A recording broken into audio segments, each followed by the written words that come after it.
ओम श्री साई राम। श्री साई सच्चित। अध्याय 31 मुक्तिदान। सन्यासी विजयानंद, बालाराम मानकर, नोलकर, मेघा और बाबा के सम्मुख बाघ की मुक्ति। इस अध्याय में हेमंतपंत बाबा के सामने कुछ भक्तों की मृत्यु तथा बाघ के प्राण त्याग की कथा का वर्णन करते हैं। प्रारंभ। मृत्यु के समय जो अंतिम इच्छा या भावना होती है वही भव्यता का निर्माण करती है। श्री कृष्ण ने गीता अध्याय 8 में कहा है कि जो अपने जीवन के अंतिम क्षण में कुछ स्मरण करता है वह मुझे ही प्राप्त करता है, तथा उस समय वह जो कुछ भी दृश्य देखता है उसी को अंत में पाता है।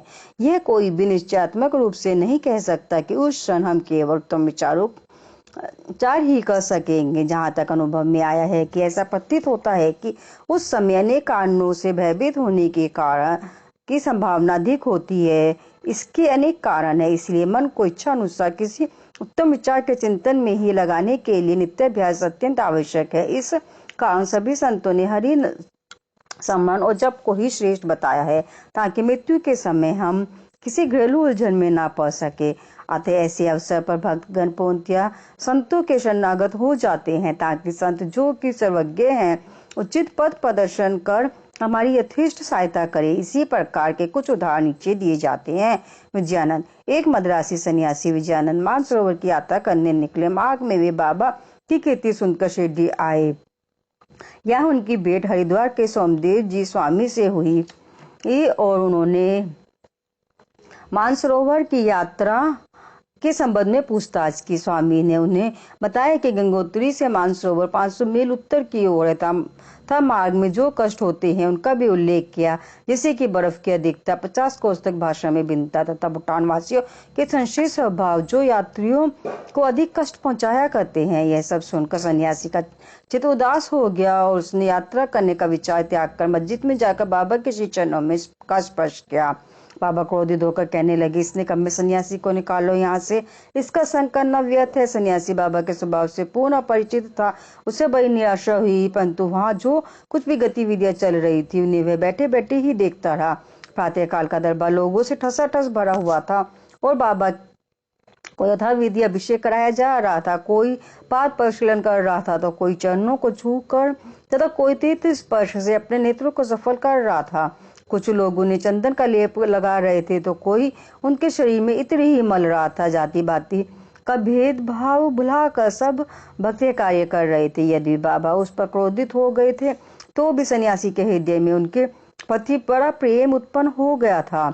उसे यह स्थान छोड़ने की इच्छा न होती थी।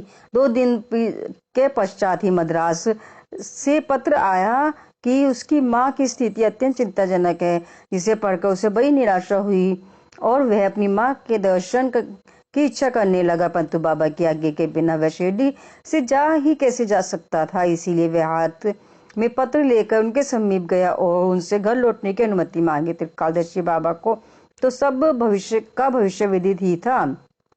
उन्होंने कहा कि जब तुम्हें अपनी माँ से इतना मोह था तो फिर संन्यास धारण करने का कष्ट ही क्यों उठाया। ममता या मोह और भगवा वस्त्रधारियों को क्या शोभा देता है। जाओ चुपचाप अपने स्थान पर रहकर कुछ दिन शांतिपूर्वक बिताओ, परंतु सावधान, बाड़े में चोर अधिक हैं, इसलिए द्वार बंद कर सावधानी से रहना, नहीं तो चोर सब कुछ चुरा कर ले जाएंगे। लक्ष्मी यानी संपत्ति चंचला है और यह शरीर भी नाशवान है। ऐसा ही समझकर लोक व परलौकिक समस्त पदार्थों का मोह त्याग कर अपना कर्तव्य करो। जो इस प्रकार का आचरण कर श्री हरि के शरणागत हो जाता है उसका सब कष्टों से छुटकारा हो, उसे परमानंद की प्राप्ति हो जाती है। जो परमात्मा का ध्यान व चिंतन प्रेम और भक्ति पूर्वक करता है, परमात्मा भी उसकी अविलंब सहायता करते हैं। पूर्ण जन्मों के शुभ संस्कारों के फलस्वरूप ही तुम यहाँ पहुंचे और अब जो कुछ मैं कहता हूँ उसे ध्यान पूर्वक सुनो और अपने जीवन के अंतिम ध्येय पर विचार करो। इच्छा रहित होकर कल से भागवत का 3 सप्ताह तक पाठन प्रारंभ करो, तब भगवान प्रसन्न होंगे और तुम्हारे सब दुख दूर कर देंगे। माया का आवरण दूर होकर तुम्हें शांति प्राप्त होगी। बाबा ने उसका अंत काल समीप देकर उसे यह उपचार दिया और साथ ही राम विजय पढ़ने की भी आज्ञा दी, जिससे यमराज अधिक प्रसन्न होते हैं। दूसरे दिन स्नानादि तथा अन्य शुद्धि के कृत्य कर उसने लेंडी बाग में के एकांत स्थान में बैठकर भगवान भागवत का पाठ प्रारंभ कर दिया। दूसरी बार का पठन समाप्त होने पर वह बहुत थक गया और वाड़े में आकर 2 दिन ठहरा। तीसरे दिन बड़े बाबा की गोद में उसके प्राण पखेरु उड़ गए। बाबा ने दर्शनों के निमित्त 1 दिन के लिए उसका शरीर संभाल कर रखने के लिए कहा। तत्पश्चात पुलिस आई और यथोचित जांच पता करने के उपरांत मृत शरीर को उठाने की आज्ञा दे दी। धार्मिक कृत्यों के साथ उसकी उपयुक्त स्थान पर समाधि बना दी गई। बाबा ने इस प्रकार सन्यासी की सहायता कर उसे सदगति प्रदान की। बालाराम मानकर नामक एक गृहस्थ बाबा के परम भक्त थे। जब उनकी पत्नी का देहांत हो गया तो वे बड़े निराश हो गए और सब घर बार अपने लड़के को सौंप कर वे शिरडी में आकर बाबा के पास रहने लगे।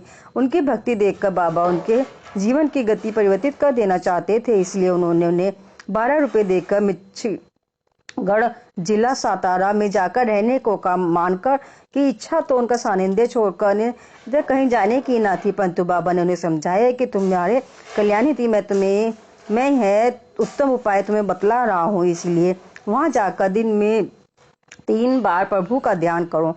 बाबा के शब्दों में विश्वास कर वह मच्छीगढ़ चला गया और वहां के मनोहर दृश्य, शीतल जल तथा उत्तम पवन और समीपस्थ दृश्यों को देखकर उसके चित्त को बड़ी प्रसन्नता हुई। बाबा द्वारा बतलाई विधि से उसने प्रभु का ध्यान करना प्रारंभ कर दिया और कुछ दिनों के पश्चात ही उसे दर्शन प्राप्त हो गया। बहुधा भक्तों को समाधि या तुरीय अवस्था में ही दर्शन होते हैं, परंतु मानकर जब तुरीय अवस्था से प्रकृति अवस्था में आया तभी उसे दर्शन हुए। दर्शन होने के पश्चात मानकर ने बाबा से अपने को वहां भेजने का कारण पूछा। बाबा ने कहा कि शिरडी में तुम्हारे मन में नाना प्रकार के संकल्प विकल्प उठने लगे थे, इसी कारण मैंने तुम्हें वहां भेजा कि तुम्हारे चंचल मन को शांति प्राप्त हो। तुम्हारी धारणा थी कि मैं शिरडी में ही विद्यमान हूँ और 3.5 हाथ के इस पंचतत्व पुतले के अतिरिक्त कुछ नहीं हूँ, परंतु अब तुम मुझे देखकर यह धारणा बना लो कि जो तुम्हारे सामने शिरडी में उपस्थित है और जिसके तुमने दर्शन किए वह दोनों अभिन्न हैं या नहीं। मानकर वह स्थान छोड़कर अपने निवास स्थान बांद्रा को रवाना हो गया। वह पूना से दादर रेल द्वारा जाना चाहता था, परंतु जब वह टिकट घर पर पहुंचा तो वहां अधिक भीड़ होने के कारण वह टिकट खरीद न सका। इतने में ही एक देहाती जिसके कंधे पर एक कंबल पड़ा था तथा शरीर पर केवल एक लंगोटी के अतिरिक्त कुछ न था, वहां आया और मानकर से पूछने लगा कि आप कहाँ जा रहे हैं। मानकर ने उत्तर दिया कि मैं दादर जा रहा हूँ। तब वह कहने लगा कि मेरा ये दादर का टिकट आप ले लीजिए, क्योंकि मुझे यहाँ एक आवश्यक कार्य आ जाने के कारण मेरा जाना आज ना हो सकेगा। मानकर को टिकट पाकर बड़ी प्रसन्नता हुई और अपनी जेब में से जैसे ही पैसे निकालने लगे, इतने में ही टिकट देने वाला आदमी भीड़ में कहीं अदृश्य हो गया। मानकर ने भीड़ में पर्याप्त छानबीन की, परंतु सब व्यर्थ ही हुआ जब तक गाड़ी छूट नहीं गई। मानकर उसके लौटने की ही प्रतीक्षा करता रहा, परंतु वह अंत तक न लौटा। इस प्रकार मानकर को इस विचित्र रूप में द्वितीय बार दर्शन हुए। कुछ दिन अपने घर ठहरकर मानकर फिर शिरडी आया और श्री चरणों में अपने दिन व्यतीत करने लगा। अब वह सदैव बाबा के वचनों और आज्ञा का पालन करने लगा। अंततः उस भाग्यशाली ने बाबा के सम्मुख उनका आशीर्वाद प्राप्त कर अपने प्राण त्यागे। तात्या साहब नूलकर हेमंत पंडित तात्या साहब नूलकर के संबंध में कोई वह नहीं लिखा है, केवल इतना ही लिखा है कि उसका ध्यान शिरडी में हुआ था। साई लीला पत्रिका में संक्षिप्त विवरण प्रकाशित हुआ था, जो नीचे उदंग से सन 1909 में जिस समय तात्या साहब पंढरपुर में उपन्यायाधीश थे, उसी समय नाना साहब चंद्रकर भी वहाँ के मामलेदार थे। ये दोनों आपस में बहुधा मिला करते और प्रेम पूर्वक वार्तालाप क्या करते थे। तात्या साहब संतों में अविश्वास करते थे, जबकि नाना साहब की संतों के प्रति विशेष श्रद्धा थी। नाना साहब ने उन्हें साईं बाबा की लीलाएं सुनाई और एक बार शिरडी जाकर बाबा के दर्शन लाभ उठाने का आग्रह भी किया। वे 2 शर्तों पर चलने को तैयार हुए। उन्हें ब्राह्मण और सोया मिलना चाहिए, भेंट के लिए नागपुर से उत्तम संतरे आने चाहिए। शीघ्र ये दोनों शर्तें पूर्ण हो गई। नाना साहब के पास एक ब्राह्मण नौकरी के लिए आया, जिसे उन्होंने तात्या साहब के पास भिजवा दिया, और एक संतरे का पार्सल भी आया जिस पर भेजने वाले का कोई पता ना लिखा था। उनकी दोनों शर्तें पूरी हो गई थी, इसलिए अब उन्हें शिरडी जाना ही पड़ा। पहले तो बाबा उन पर क्रोधित हुए, परंतु जब धीरे धीरे तात्या साहब को विश्वास हो गया है कि वे सचमुच ईश्वर अवतार हैं, तो वे बाबा से प्रभावित हो गए और फिर जीवन पर्यंत वहीं रहे। जब उनका अंतकाल समीप आया तो उन्हें पवित्र धार्मिक पाठ सुनाया गया और अंतिम क्षणों में उन्हें बाबा का पदतीर्थ भी दिया गया। उनकी मृत्यु का समाचार सुनकर बाबा बोल उठे, अरे तात्या तो आगे चला गया, अब उसका पुनर्जन्म नहीं होगा। मेघा 28वें अध्याय में मेघा की कथा का वर्णन किया जा चुका है। जब मेघा का देहांत हुआ तो सब ग्रामवासी उनके अर्थी के साथ चले और बाबा भी उनके साथ सम्मिलित हुए तथा उन्होंने उसके मस्त शरीर पर फूल बरसाए। दाह संस्कार होने के पश्चात बाबा की आंखों से आंसू गिरने लगे। एक साधारण मनुष्य के समान उनका भी हृदय दुख से विदीर्ण हो गया। उनके शरीर को फूलों से ढककर एक निकट संबंधी के सदस्य रोते पिंगीटते वे मस्जिद को लौटे। सदगद्दी प्रदान करते हुए अनेक संत देखने में आए हैं, परंतु बाबा की महानता अद्वितीय ही है। यहाँ तक कि बाघ शरीर का एक हिंसक पशु भी अपनी रक्षा के लिए बाबा की शरण में आया। उसका वृत्तांत निम्नलिखित है। बाघ की मुक्ति। बाबा के समाधिस्थ होने के 7 दिन पूर्व शिरडी में एक विचित्र घटना घटी। मस्जिद के सामने एक बैलगाड़ी आकर रुकी जिस पर एक बाघ जंजीरों से बंधा हुआ था। उसका भयानक मुख गाड़ी के पीछे की ओर था। वे किसी अज्ञात पीड़ा या दर्द से दुखी था। उसके पालक 3 दरवेश थे जो एक गांव से दूसरे गांव में जाकर उसका नित्य प्रदर्शन करते और इस प्रकार यथेष्ट द्रव्य संचय करते थे और कहीं यही उनके जीविकोपार्जन का एक साधन था। उन्होंने उसकी चिकित्सा के सभी प्रयत्न किए, परंतु सब कुछ व्यर्थ हुआ। कहीं से बाबा की कीर्ति भी उनके कानों में पड़ गई और वे बाघ को लेकर साईं दरबार में आए। हाथों से जंजीरें पकड़कर उन्होंने बाघ को मस्जिद के दरवाजे पर खड़ा कर दिया। वह संभवतः ही भयानक था पर रुग्ण होने के कारण वह बेचैन था। लोग भय और आश्चर्य के साथ उसकी ओर देखने लगे, पर दरवेश अंदर आए और बाबा को सब हाल बताकर उनकी आज्ञा लेकर वे बाघ को उनके सामने लाए। जैसे ही वह सीढ़ियों के समीप पहुंचा वैसे ही बाबा के तेजपूर्ण स्वरूप का दर्शन कर एक बार पीछे हट गया और अपनी गर्दन नीचे झुका दी। जब दोनों की दृष्टि आपस में एक हुई तो बाघ सीढ़ी पर चढ़ गया और प्रेम पूर्ण दृष्टि से बाबा की ओर निहारने लगा। उसने अपनी पूंछ हिलाकर 3 बार जमीन पर पटकी और फिर तत्क्षण ही अपने प्राण त्याग दिए। उसे मृत देखकर दरवेशी बड़े निराश और दुखी हुए। तत्पश्चात जब उन्हें बोध हुआ कि उन्होंने सोचा कि प्राणी रोगग्रस्त था और उसकी मृत्यु भी संगठित ही थी, चलो उसके लिए अच्छा ही हुआ कि बाबा सरी के महान संत के चरणों में उसे सदगति प्राप्त हो गई। वह दरवेशियों का ऋणी था और जब वह ऋण चुक गया तो वह स्वतंत्र हो गया और जीवन के अंत में उसे साईं चरणों में सदगति प्राप्त हुई।